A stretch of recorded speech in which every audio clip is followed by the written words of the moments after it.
करो, मैं 4 महीने इस सब में फँसी रही थी, इंक्रीज़ 10 मार्क्स इवन व्हेन मेरे को आंसर नहीं आ रहा था, only because of you can literally steal marks from the teacher. Hello cookies and welcome to another video, I am Rika and आज हम बात करेंगे about chemistry and look I was quite decent in chemistry, I scored 95 out of 100 in chemistry in my class 11. Currently, I am a CBC 12th grader and I scored 93 in my 11th, also the first rank without any coaching. And I go to a coaching right now only for my 12th, not in any other of my classes. ठीक है?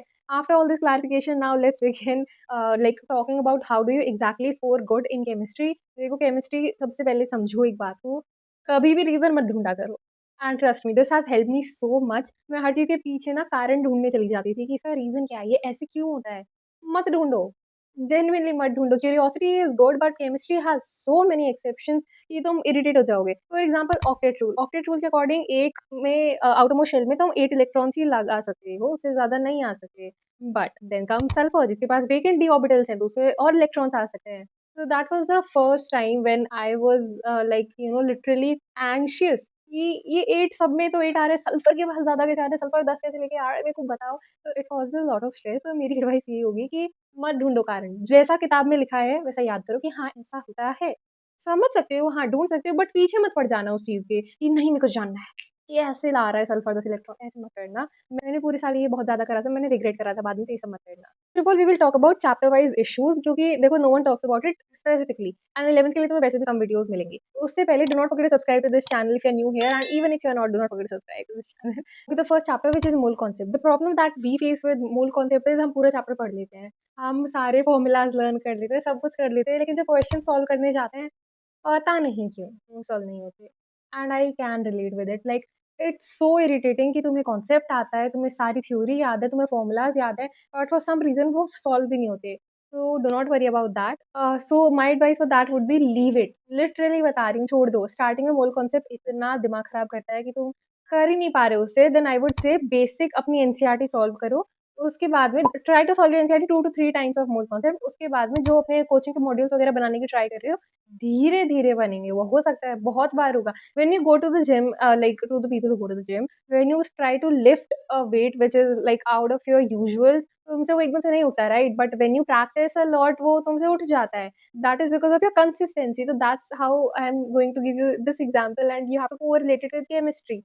सारी physical chemistry तुम्हें consistent रहोगे तो ही आएगी, धीरे-धीरे आ जाएगी, टेंशन मत लो। Second, structure of atom, another annoying topic. देखो इतना बुरा नहीं होता एक्सेप्ट इट्स फॉर्मूला, जो कि तुम पहली बार इस तरह के फॉर्मूलाज़ पढ़ते हो, थोड़ा क्रिटिकल हो सकता है, तो do not worry about that also, समय के साथ आ जाएँगे, बस उसकी थ्योरी अच्छे से लर्न कर लेना। सारे जो मॉडल हैं एटम के, उनकी स्पेसिफिक पोस्टुलेट्स लर्न कर लेना, एक्सेप्शंस एंड ड्रॉबैक्स भी लर्न कर लेना। उसके बाद में we have periodic table inorganic chemistry. Inorganic chemistry is kind of the worst and let me tell you why. क्योंकि उसमें इतने सारे एक्सेप्शंस होते हैं, नो मैटर तुम कितनी थ्योरी प्रैक्टिस करो, तुम कितने क्वेश्चंस प्रैक्टिस करो, हर बार नया एक्सेप्शन निकल के आता है। तो one thing that I can tell for that also is कि अपने पीरियोडिक टेबल के निमोनिक्स बना के लर्न करो, बैंगन, आलू, गाजर, इन थैला, ऐसे सब कुछ बना के and period wise, group wise सब कुछ उसे अच्छे से लर्न कर लो। फिर एक्टिव रिकॉल ट्राई करो, किसी और को समझाने की ट्राई करो, वो भी धीरे-धीरे आ जाएगा, इतना बुरा चैप्टर नहीं है। Then we have chemical bonding. अब देखो केमिकल बॉन्डिंग की एक चीज़ ध्यान से सुनना, जब भी कोई आंसर प्रेज़ेंट करो केमिकल बॉन्डिंग का, तो उसके ऑर्बिटल्स वगैरह ड्रॉ करके एंड कि कौन से ऑर्बिटल में कितने इलेक्ट्रॉन्स हैं, उनका अपोज़िट स्पिन के साथ वो शो कर देना। उससे ही तुम्हारा क्वेश्चन आगे सॉल्व होता है, because mostly it's about ionisation energy वगैरह, तो उसमें तुम्हें वैसे शो करना होगा कि इट इज़ 2s ऑर्बिटलाइज़ है, 1 इलेक्ट्रॉन है, so it is highly stable, या फिर इसमें जो आयनाइज़ेशन एनर्जी है वो लो है या हाई है, अलोंग अ पीरियड इंक्रीज़ होगी, डिक्रीज़ होगी, ये सारे जो रीज़न्स हैं, इससे रिलेटेड क्वेश्चन्स ही आते हैं mostly. Then we have thermodynamics, as I said chapter नाम से ही बता रही हूँ अच्छा नहीं है। Now I am not criticising every chapter कि ये क्यों पढ़ा रहे हैं, I am just saying the genuine problems जो हमें आती है। थर्मोडायनामिक्स में सारी कंडीशंस अच्छे से लर्न कर लेना, कौन से केस में क्या ज़रूरी है, इनर्ट गैसेस की क्या कंडीशंस है, कब डेल्टा यू की वैल्यू कांस्टेंट वॉल्यूम पे क्या रहेगी एंड प्रेशर कांस्टेंट प्रेशर पे एच की वैल्यू क्या होगी, एंथैल्पी क्या होती है, एंट्रोपी क्या होती है, ये सब अच्छे से समझना, इनकी कंडीशन ऐसी क्यों है वो समझने की कोशिश कर सकते हो। Then we have chemical bonding, अगर मैंने बता दिया, हाँ I said it about hybridisation state. बहुत ज़्यादा कन्फ्यूजन आता है उसके बारे में भी कि इसका स्ट्रक्चर ऐसा क्यों है, पीसीएल5 ऐसा क्यों देता है, सीसो स्ट्रक्चर ऐसा क्यों? आई रिपीट, उसे अभी के लिए लर्न कर लो, ट्राई कर लो। देखो हर एक चीज़ ना केमिस्ट्री की तुम्हें एकदम से नहीं आएगी, you have to be very consistent. अपनी जैसे मैंने भी कई सारे नोट्स लगा रखे हैं, I revise them every day which is of organic chemistry. Now we talk about organic chemistry. Redox एक प्यारा चैप्टर है, वो अलग से है ना। ऑर्गेनिक केमिस्ट्री बात करते हैं, जीओसी हाइड्रोकार्बन। देखो GUC and hydrocarbons are very important because they are going to form the base for your 12th. No one told me this in 11th, तो मैंने उन्हें नेग्लेक्ट कर दिया था, तुम्हें नहीं करना है। सारे उनके थ्योरी वगैरह अच्छे से पढ़ना है and study these two topics according to JEE and NEET. Even if you are school going student, बहुत हेल्प होगी तुम्हारी 12th में जाके। अभी से उन्हें अच्छे से पढ़ना, उसमें तुम्हें बहुत कन्फ्यूजन हो गई, माइनस आई होता क्या है, प्लस आई होता क्या है, मत क्वेश्चन करो। मैं 4 महीने इस सब में फँसी रही थी and I ruined my organic in the initial stage. But if I would have just moved on from all that and simply learn कि माइनस आई ये होता है, प्लस आई ये होता है, learn the order, that's it.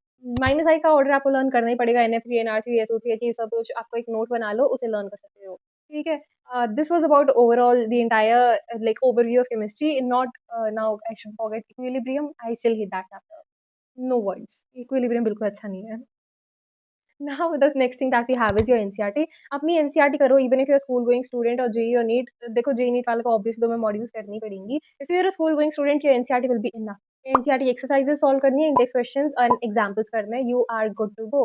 Graph कर लेना, जो भी वैल्यूज गिवन है टेबल्स पे वो लर्न करने की ट्राई करना। जरूरी नहीं है लेजिट तुम्हें वैल्यूज लर्न हो, कंपैरिजन लर्न कर लेना, जैसे डाइपोल मूवमेंट में क्लोरीन का ज्यादा होता है फ्लोरीन से, देन ब्रोमीन एंड आयोडीन, ऐसी चीजें लर्न कर लेना। देन वी टॉक अबाउट कैसे क्वेश्चन सॉल्व करते हैं, because a lot many people ask me. 2 bar try करा करो किसी क्वेश्चन को सॉल्व करने। सबसे पहले रीड योर एनसीईआरटी, उसके बाद में कोई भी वन शॉट देख लो या फिर ये वाइस वर्सा, पहले वन शॉट देख सकते हो।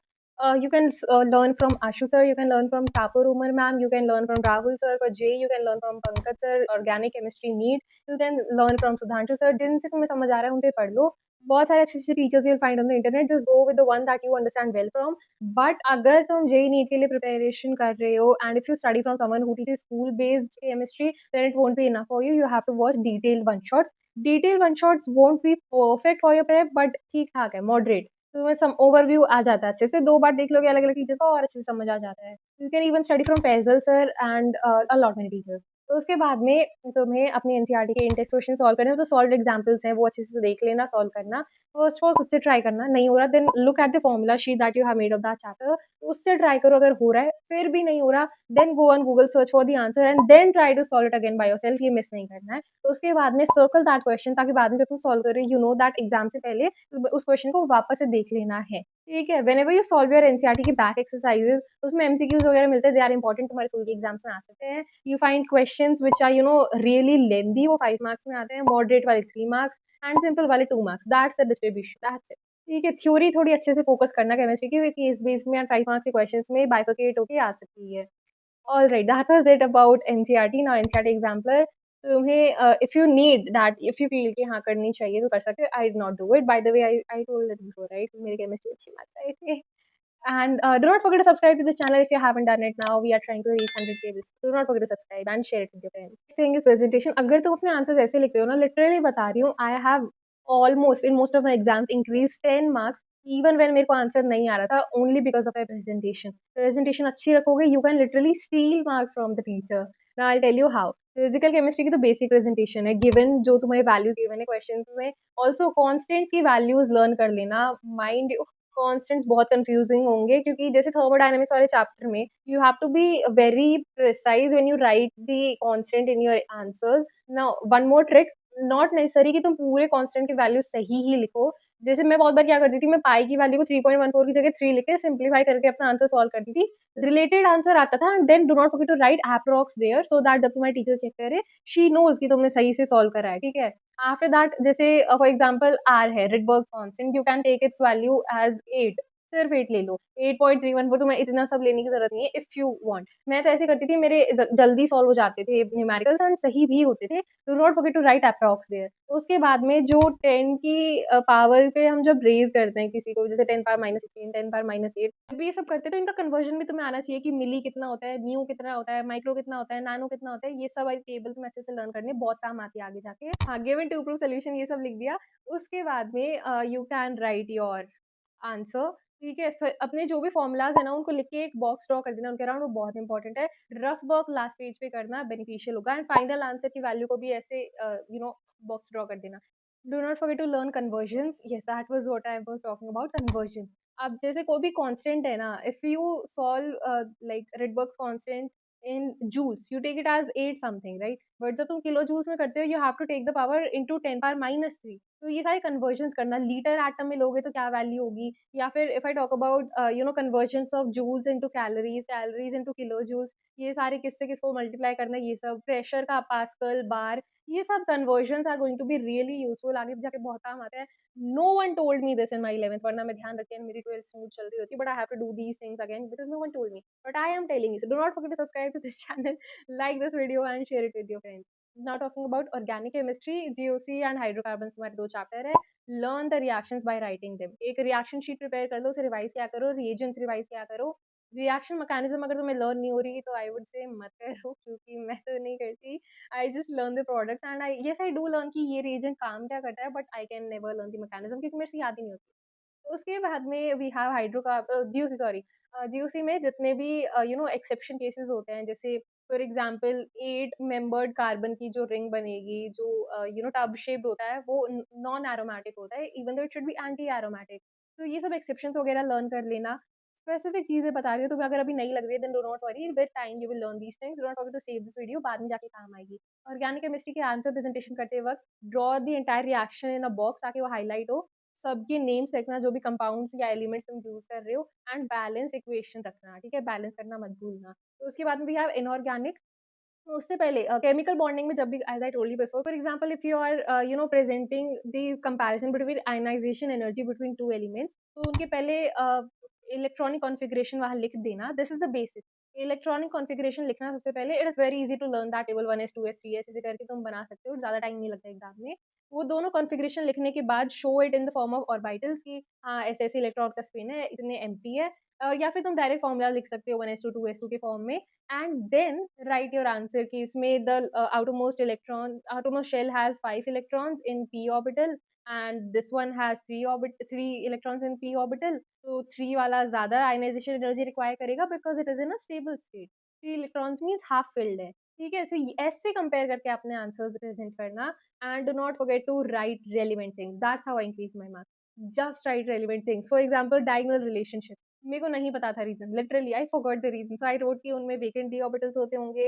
No, no, no, I wrote about a small size of their at small size of them, and उसके बाद में similar electrons in their outermost shell। Now this one is not applicable for all of them but for a few, तो इसकी वजह से I got the marks, and मेरे को 0 तो नहीं मिले at least. So you have to write relevant things according to the topic, especially for organic and inorganic। और फिजिकल केमिस्ट्री के लिए लिटरली बस फॉर्मूलाज लिख देना, तुम्हें मार्क्स मिल जाएंगे उसके लिए। स्टेप वाइज मार्किंग होगी।